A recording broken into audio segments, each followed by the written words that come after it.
Hey everybody, welcome back to Legend of Zelda Ocarina of Time Minimalist Run. And we're going to proceed onward, actually back to the past. There is nothing we can do right now in the present or future timeline here. Yes, the evil Shadow Beast has raged out of the well of which Impa sealed it away so many years ago. And if you haven't done so already, go back to the windmill. We've already done it in an earlier video, but go back to the windmill and learn the Song of Storms from the windmill guy there. Once you've done that, then you've done everything you can do here in the present. So you now to go back to the past and figure out how exactly are we going to see this demon that's unseeable. We're probably going to need to acquire an item that is able to see the truth.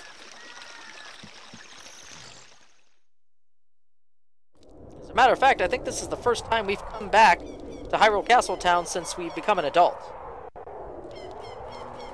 Past all these crazy re-deads. One of them's bound to scream at you.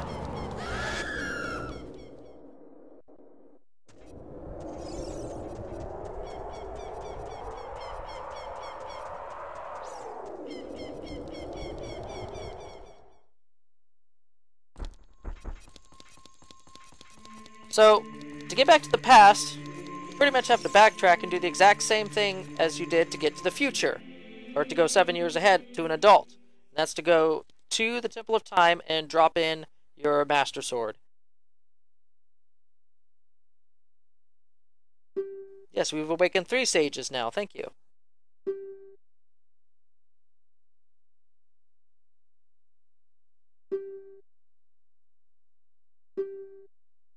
Already done those 2. Even through time. This is the part where he says that we now have to travel through time to complete the next 2 dungeons. We have to go back and forth between being an adult and being a kid. We can no longer neglect the child portion of this adventure now. We have to get back to being a child to complete our task as an adult. But to do that, we have another song for us. We are just seeing Sheik left and right at this point in the game.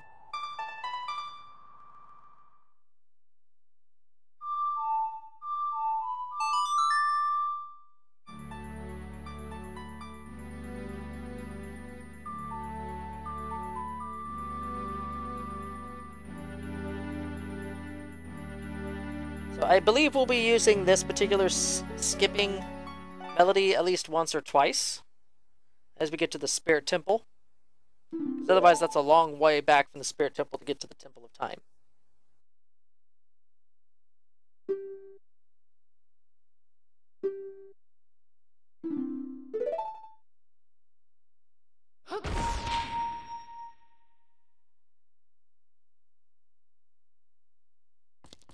So, first and foremost, drop that sword.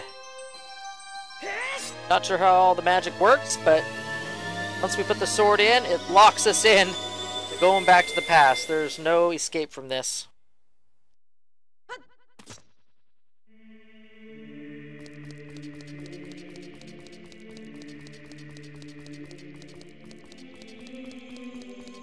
So, since we don't have an actual skipping song to get to Kakariko Village quickly, although I think we do, we might. We'll just, I think we'll probably hoof it.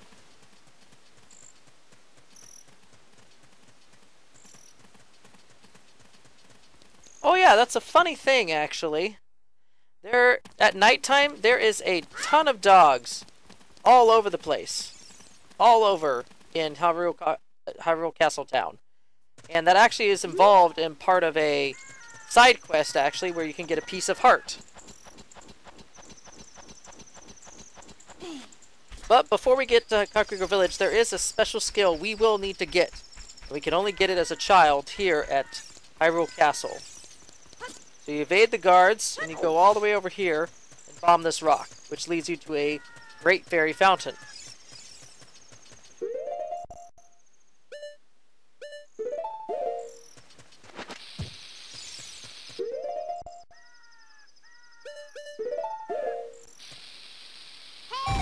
A lot of people can tend to forget this particular bombable rock.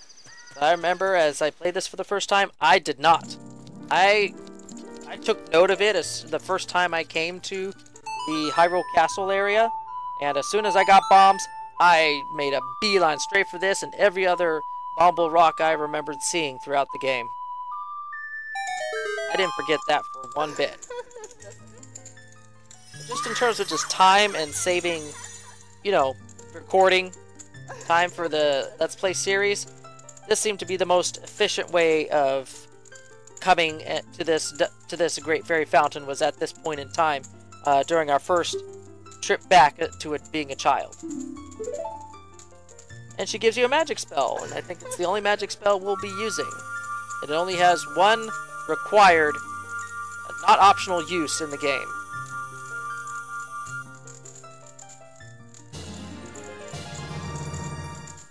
Den's Fire.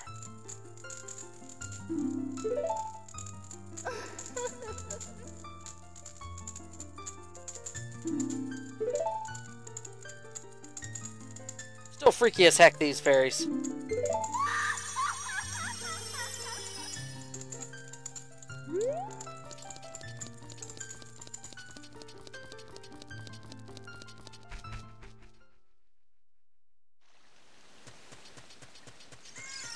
At this point, I think we'll just get caught. Or not.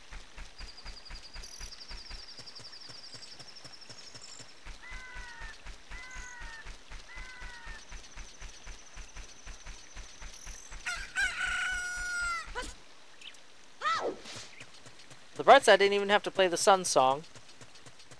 That time spent getting to the Great Fairy Fountain was more than enough to have the sun rise again. So the gate at the front entrance is now open. We can move on to Ocarina Village.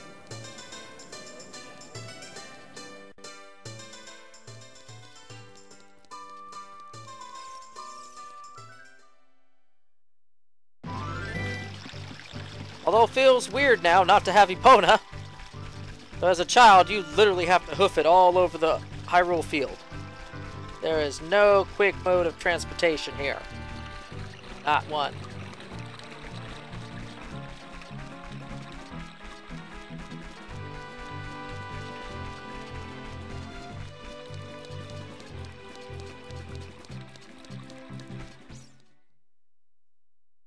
Now for those who were sly enough to pick up on it, when you learn the Song of Storms from the windmill guy, Kakariko, he mentioned of a little kid who played that song and messed up the windmill real bad 7 years ago.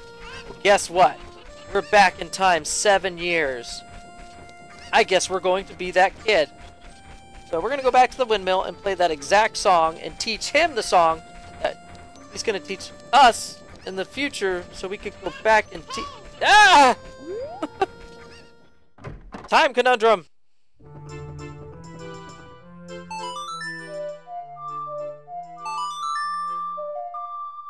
I don't even say hi to him. I just walk right in.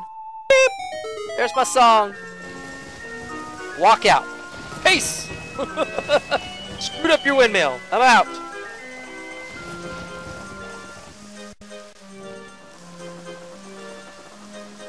And for some odd, inexplicable reason, the windmill is connected to the water in the well, and it drains it. Okay. I've never heard of a connection between a windmill and a well like that before. Oh gosh, it's going so fast. And now we get to what I feel is one of the most creepiest dungeons in the game. It's more of like a mini dungeon, but it is so creepy. Oh, get down in there, Link.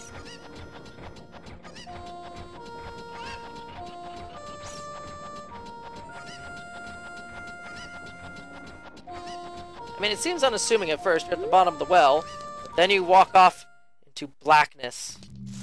The music does not help either. Bottom of the well. This is some of the creepiest dungeon music I think I've ever heard in any Zelda game at this point.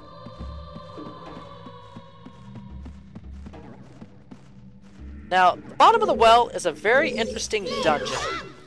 in the fact that 80% of the dungeon you don't even have to explore. Like 80% of it don't even bother. It's mainly just keys to open up other doors. You can find a compass, a map, find golden skulltulas. That's pretty much the main draw here, is golden skulltulas. But for the most part, you don't really need to find much of anything other than the area that drains the water. And I think one key. I don't know which one. I think one key. Like, yeah, just an invisible wall right here out in the open. Now, you wouldn't know that invisible wall was there unless you've already played the game, or you got the item of the well, which is the lens of truth in this case, to see that that was an invisible wall. But you come here.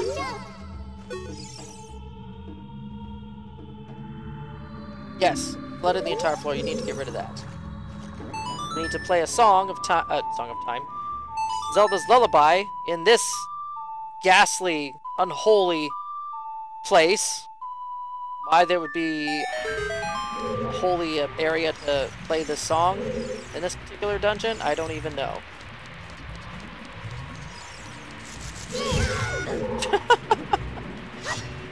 I should have heard that coming.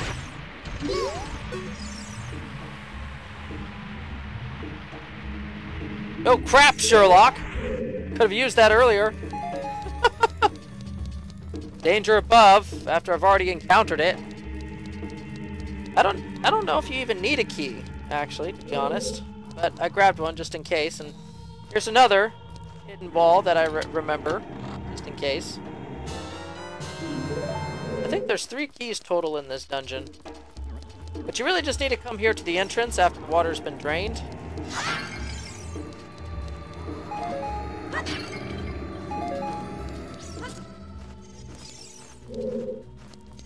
And go through this nice little crawl space.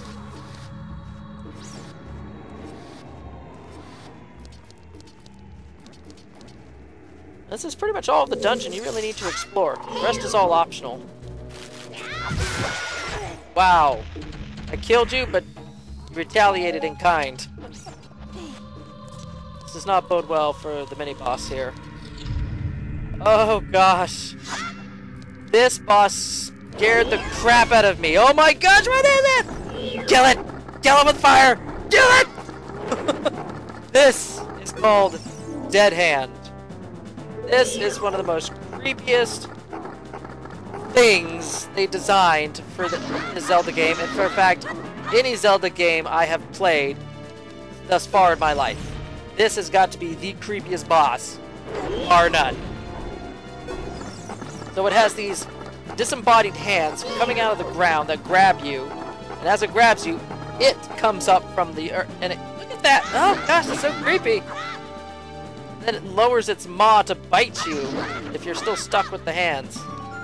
And the way it moves and everything is just, oh gosh, it's creepy. Oh, let go, let go!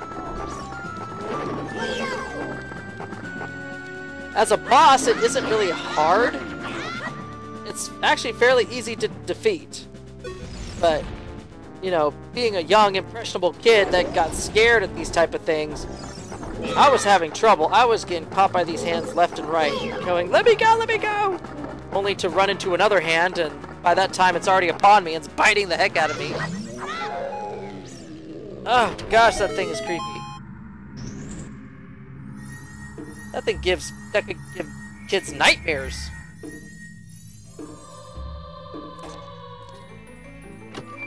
Whew. I am so glad Dead Hand is out of the way. But we may encounter him a little later. Round 2, maybe. So, Lens of Truth. Mysterious things are hidden everywhere.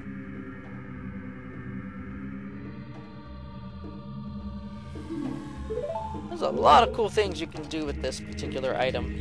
Not just seeing through invisible walls or enemies or something like that. That is bad placement for you, Epona. And yeah, you don't need any keys. You just need keys to get to optional areas. And as I said, those optional areas are pretty much only good for getting a map, getting a compass, and I think 3 skulltulas. That's it. There's nothing else here in this particular well. You only came for the lens of truth.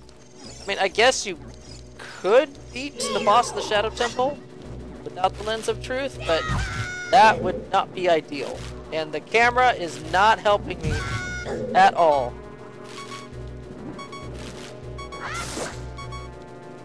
I don't know what I'm doing! Yeah, that was just guessing. Just guessing. Just slash and go. Do you know what you're doing? No, I'm just swinging my sword. It's one of those instances where the 3D camera needed to be programmed just a little bit better.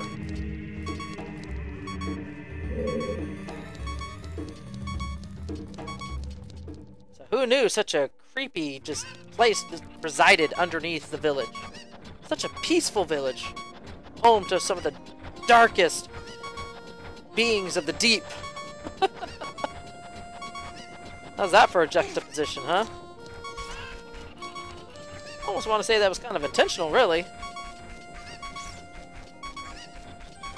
I'm going straight for some grass. There we go. Good old fairy.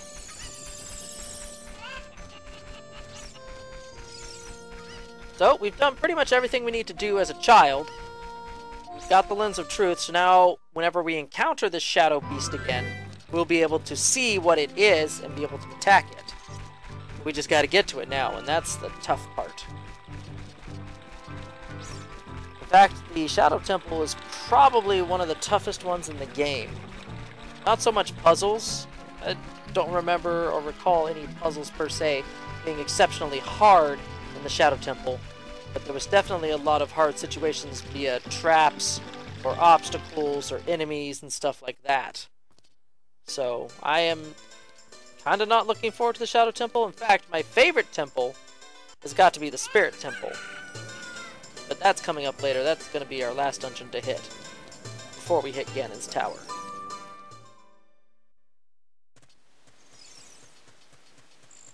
Gotta head on out to being an adult again, Back to the Future.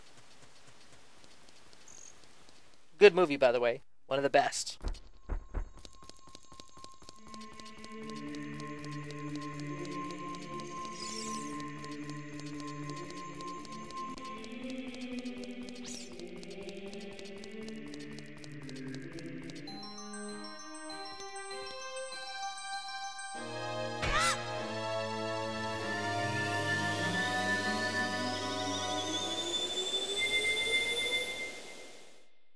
At least we don't have Ganondorf to attack us this time.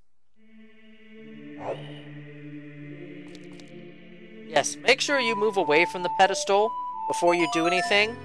Because I made that mistake once, where I was like, alright, time to whip out my Ocarina. And it's like, oh, you want to put the sword back in? Okay! And I travel back 7 years. I'm like, no! So whenever you travel back or forward, step away from the podium a little bit, and then do whatever action you're going to do. Otherwise the game will be like, oh, you want to do travel back in time? Okay. So yes, we play the Nocturne of Shadow, and it takes us above the graveyard, a place we've never been. A place we weren't even aware existed.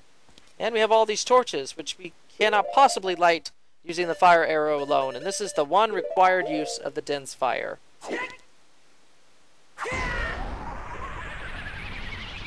Very tricky puzzle, because first you gotta know where that you need the dense fire, then you gotta know where to find it, and then you gotta know you gotta use it right here to light all the torches. Pretty tricky to get into the Shadow Temple. But I'm gonna cut the video here because, yeah, we're gonna start this temple in the next video. Not now. Not looking forward to it. See y'all later. Creepy.